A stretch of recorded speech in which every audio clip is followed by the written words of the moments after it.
My name is San, and today I'll film another ASMR video. Today I'll do reading. It's a fourth actually. Fourth.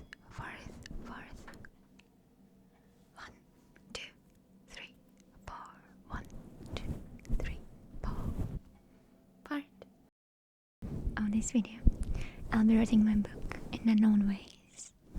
So, let's hop right in. Alison spent her afternoons in the throne hall, sitting beside her husband to listen to reports from all over the kingdom. From a broken vessel in a nearby village, the foreign kingdom spies that entered the Farland soldier training zone last month. Edward waited for everyone to speak and then commented on things that needed changing. But the biggest issue was the Oakenfair thieves that robbed dozens of houses without being noticed. So close to the castle, the village held many masters that supplied Underhall with needed resources.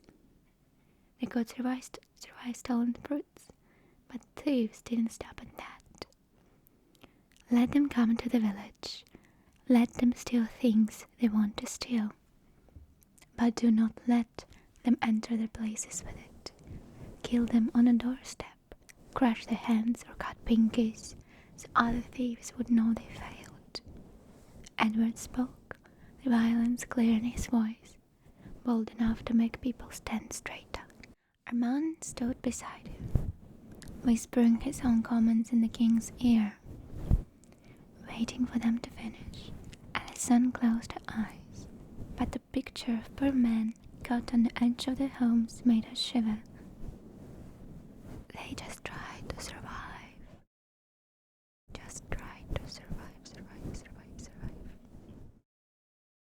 Edward smiled, nodding at Armand in agreement. Thieves were harmless for the kingdom, creating the necessary chaos. But only clever and tricky ones wouldn't be caught, unless they're a danger to the king. Yawning, Alison's husband turned back to Armand, ignoring the queue waiting for the king's attention. I think it is lunchtime already, Armand. The man nodded, stepping closer. I let servants prepare the table for both of you. They walked out of the throne hall through the back door to the dining room. The table was served, covered in silk tablecloths. The fabric imported from faraway countries shone in the sunlight. Different plates, glasses, and cutlery set on it, reflecting a light and creating various patterns on the walls. The wine was always present, followed by a certain type of meat and vegetables. Pastries were never the king's favorites, but they made an exception for Alison that she enjoyed a lot. Sometimes it was the only thing she ate during the day, which enormously worried the court. The future mother of the heir should eat well and healthy. And this scene, I tried to breathe less into the mic. Some of you pointed out, so tell me if it works right. I just try to breathe less. Stones, bricks, and marble were everywhere in the castle. Oakenfair was made of wood, and there are almost no stone buildings in the village. The weather was nice, but the clouds hid the moon so often that he started forgetting what it felt like to have its light on his skin after a long night outside. He must admit, the only advantage of Crolone were the dark clothes with amazingly done boots that could hide almost anything beneath its soles. Keys, knives, or lockpicks, everything could stay there long enough to be used. Such a difference from delicate silks and almost non-existing soles. That's where advantages ended, though. Knights were his best friends for quite some time, hiding what days couldn't, secrets, treasures, and plans. Adapting was a challenge, acquiring alternative paths and ways in and out, finding Oakenfair villagers or relationships, court ranks, and everybody's mysteries. A job that will take him months until he can start working. Oh, that's lovely, he muttered, looking at the building. The castle had ledges canted in the walls close to the royal bedrooms, made for architectural aesthetic. We should thank the man who created it. Ledges made it easy to climb up to another wall, fully ignoring the courtyard and the main wing. However, to do this, completely ignored safety measures to maintain the beauty of the project, and knowing snobs from the court, it was most likely a reason. He saw a light in the corridor as he climbed up. Dozens of arches formed by grey columns and ivy leaves helped him to see silhouettes.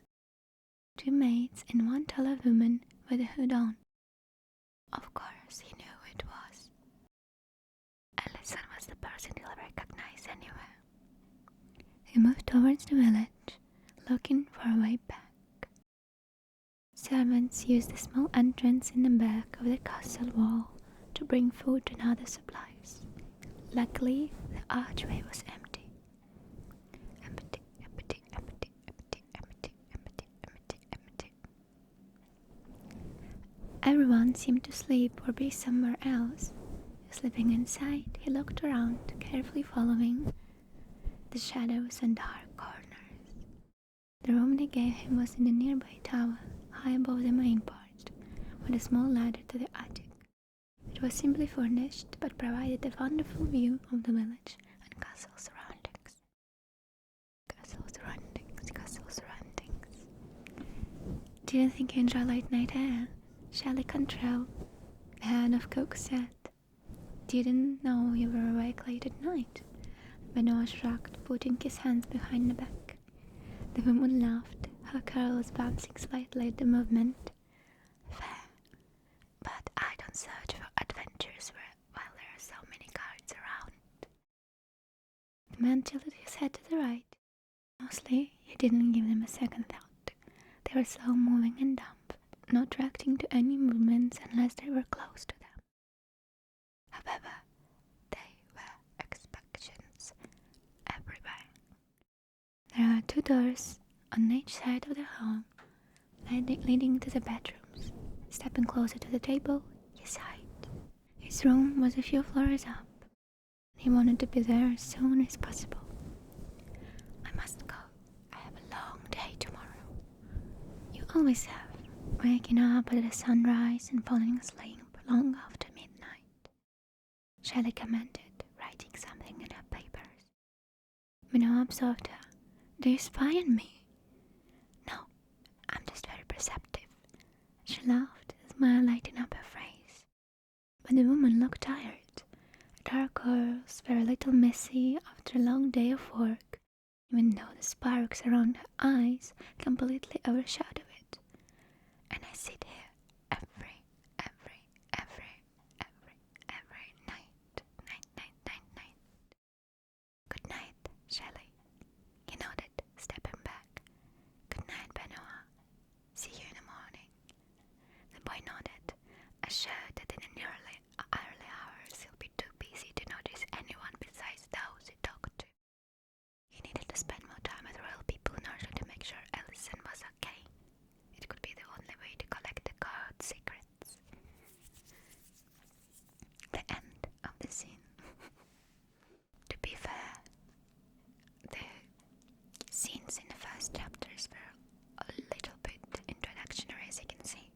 This one is just starting to point out something else from a typical setting of the kingdoms in medieval times. So yeah.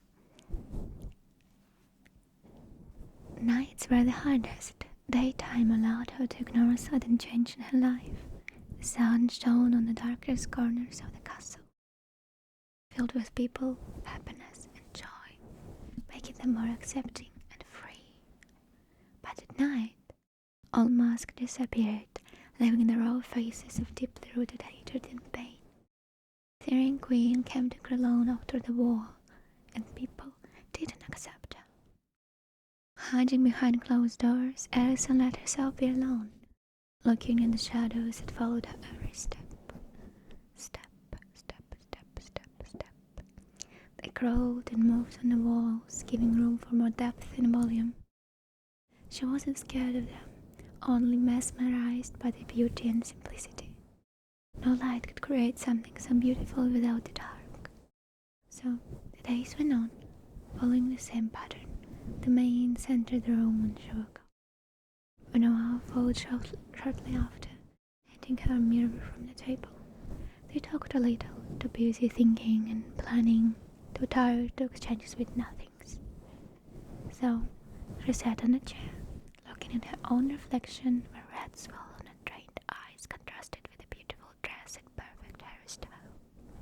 When the bright sunlight entered the place through the windows, she saw only darkness, ordinary for the gloomy kingdom. End of the scene. More likely, we can bring up the color of the eyes with the black color. What do you think?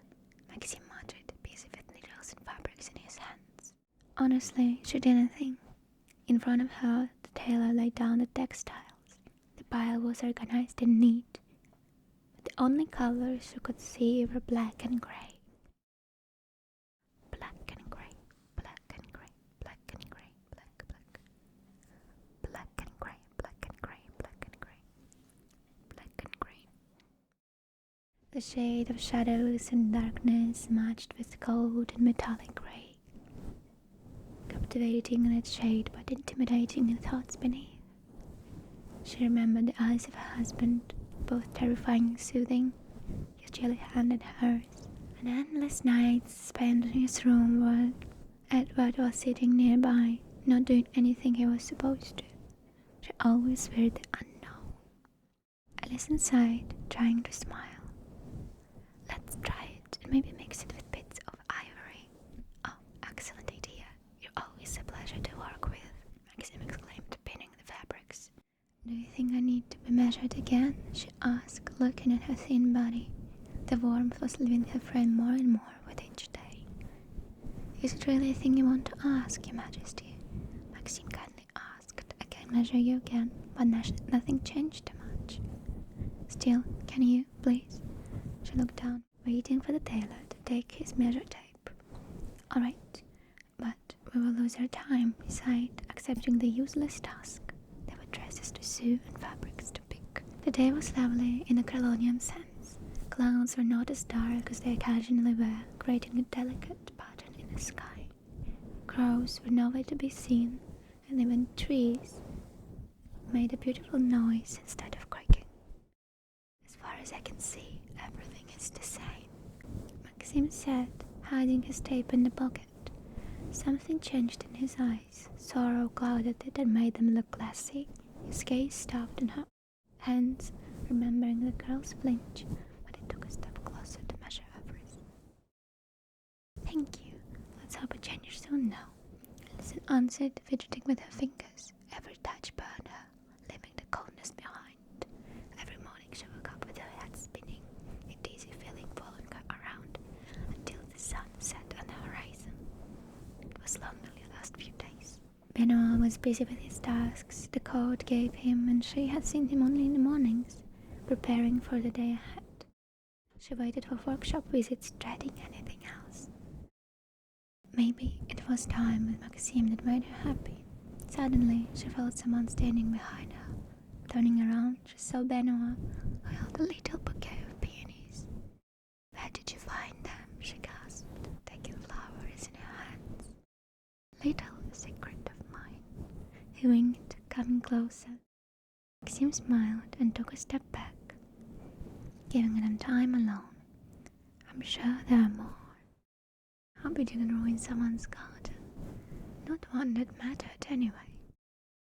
She laughed, the sound so foreign to her now. Looked at her like she was the moon. Her eyes shining brighter than anything he'd ever seen. Alison was loud, bright and bold. The light was parading all around her, making people step closer. And he was certain she never realized it. But there was something wrong with her. Sleeves stretched to the tips of her fingers, movements restless and chaotic.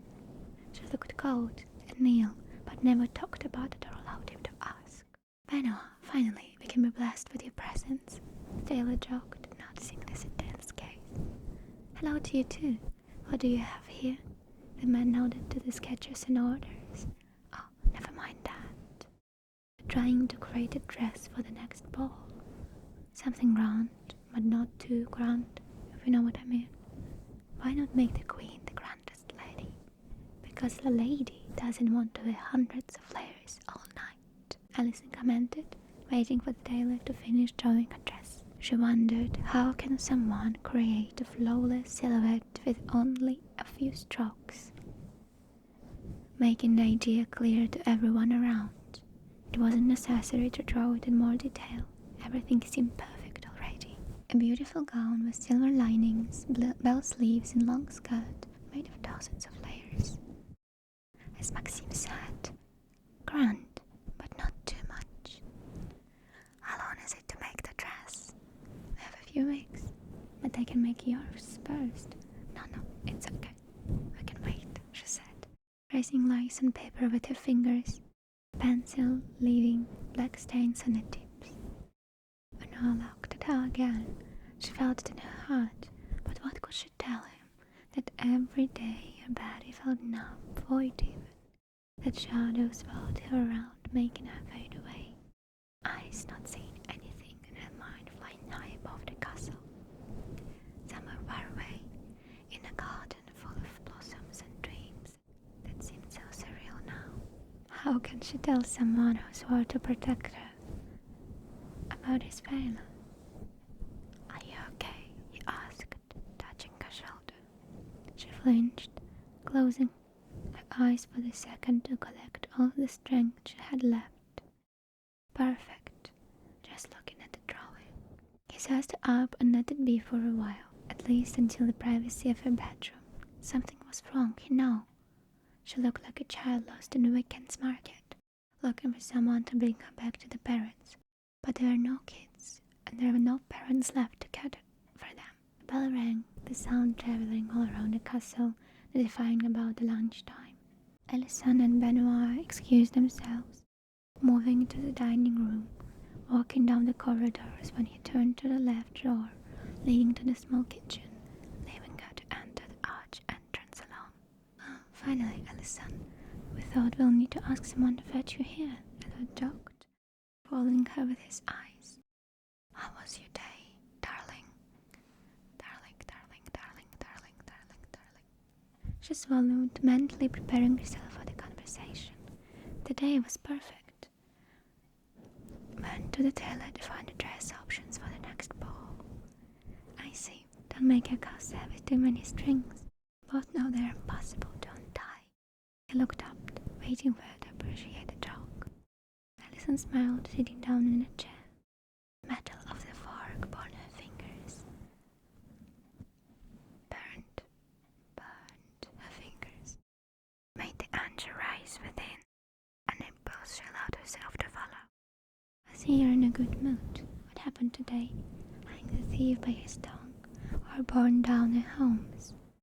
His smile wavered, fists clenched. Nobody ever questions his actions, however violent they were. I did nothing of the sort. Been on a horse walk with Armand.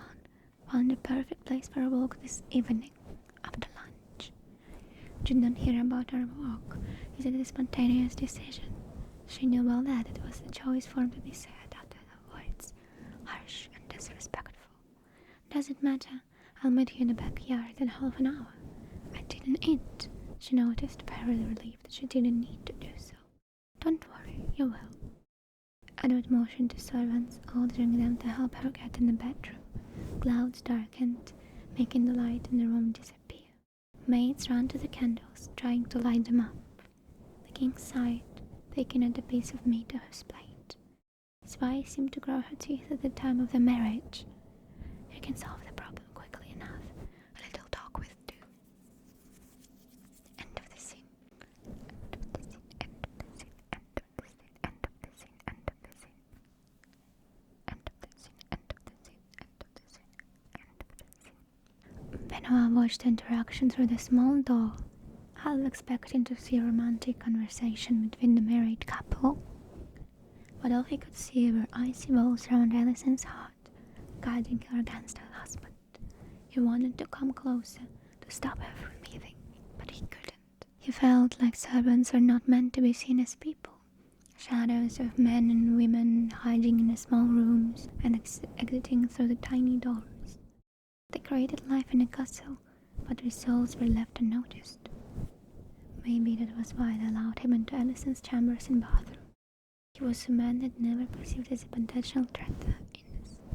Is he always like that? He asked Shelley while she was cleaning dishes in the nearby sink. Like what? Rude and straightforward.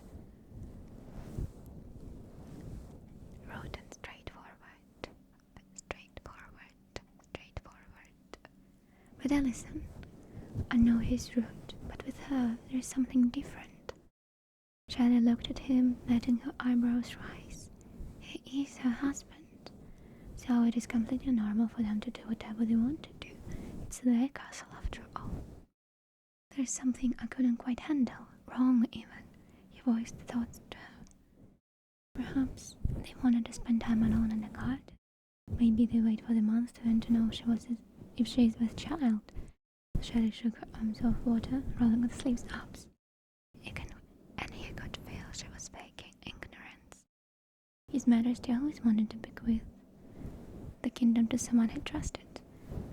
It will be a blessing if it is a boy. Did you hear him talking about a child?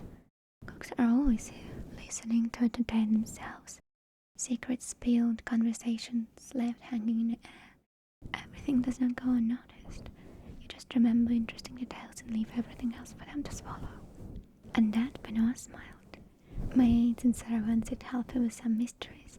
Little spies cruising all around the castle, helping royalty to go to the bed, cleaning the rooms, lurking like shadows, vanishing through the thin air because of their position. Perfect people for the perfect backup. But he was a stranger, and it would take time for them to trust someone foreign. But that was alright.